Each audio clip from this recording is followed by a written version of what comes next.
nekad se našalimo pa kažemo da su Kraška polja i njihovo podzemlje manje istraženi od površine Meseca. Livanjsko polje svakim danom sve više i više nestaje. Naseljeno je još od pre Hrista. Najstariji nalazi datiraju 20.000 godina pre Hrista.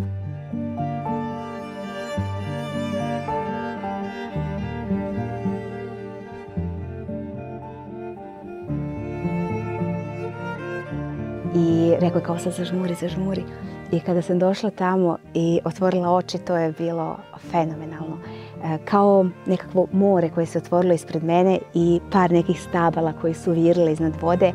I bilo je zaleđeno. Ali već je krenuo da pucketa led, onako da se topi. Naročito u onim delovima gde su ponori. Čulo se ispod voda. Nešto fenomenalno. Zaista nešto što ja ne mogu da opišem rečima, ali nešto što me toliko dojmilo. I zaista mogu da kažem da Biljana i Kraška polja nije ljubav na prvi pogled, sigurno. Ali definitivno ljubav na drugi pogled i ljubav zauvek.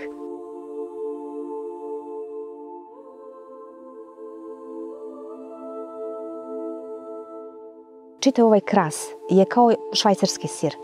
Pun je nekih podzemnih tunela, kanala, pećina, podzemnih jezera, ogromnih čak, koje se pune bilo oborinskim vodama, znači kišom ili kada se topi sneg. I sva ta voda odlazi u podzemlje. Kada se podzemlje ispuni vodom do određenog nivoa, znači ta podzemna jezera, onda ta voda kreće da izlazi vani. I polje kreće da plavi.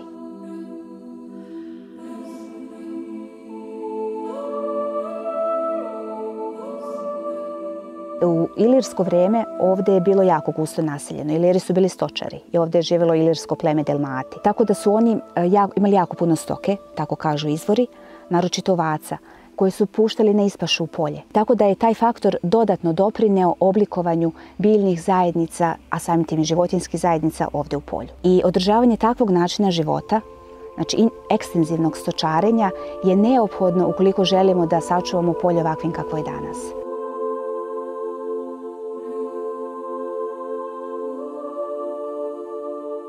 Razlog nalazimo u velikom smanjenju broja ljudi, u depopulaciji, bilo zbog industrializacije, odlaska ljudi u gradove, bilo zbog ratova, bilo zbog odlaska ljudi u inostranstvo. Tako da je to smanjenje broja ljudi uzrokovalo smanjenje broja stoke. Jedino što je pozitivno, još uvijek se zadržao veliki broj, relativno veliki broj ovaca. Tako da ima par ljudi ovdje koji imaju po nekoliko stotina, pa čak i 1000 grla ovaca. I to je jedino što je dobro i to je nešto što održava ovaj deo ovde Livanjskog polja još uvijek takvim kakav jeste. I najočuvanije je upravo tamo gde ima najviše ovaca.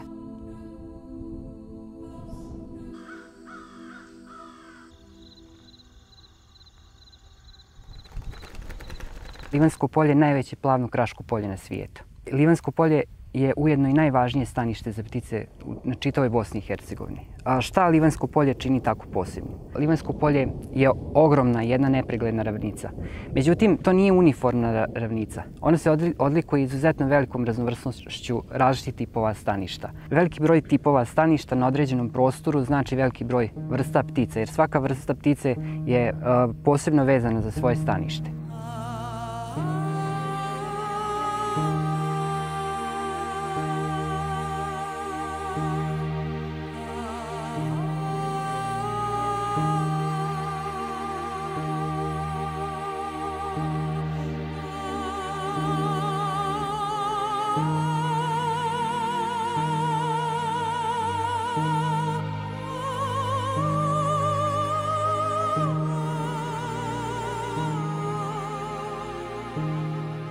Bosna i Hercegovina se nalazi na Jadranskom seobenom koridoru. To je jedan od 4 migratorna koridora kojim ptice sa sjevera Evrope migriraju u Afriku. Praktično sve što leti sa sjevera Evrope leti preko Livanjskog polja. Tokom vlažnih sezona u proljeće procjenjujemo da se u Livanjskom polju zadržava oko 100.000 različitih ptica močvarica.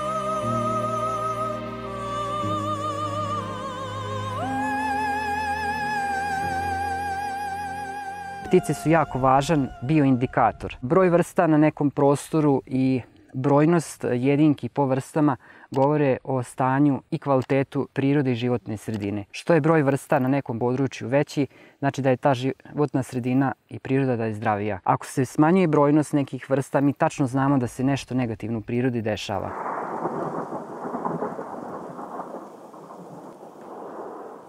strani lovci dođu i sve uredno plate i prijave, agencije koje im omogućuju lov koriste sredstva za privlačenje ptica koja su zabranjena. Puste se elektronske vabilice koje privlače na mali prostor veliki broj ptica. Sljedećeg dana lovci koji dolaze da love mogu da za samo nekoliko sati ubiju desetine i stotine ptica.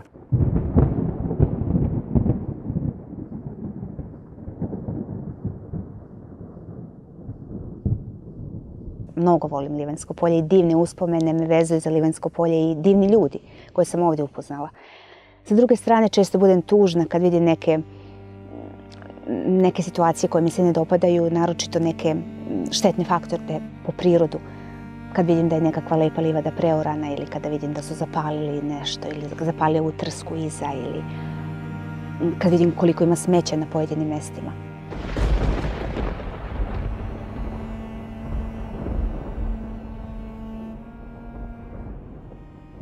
Kraška polja su bez ikakve sumnje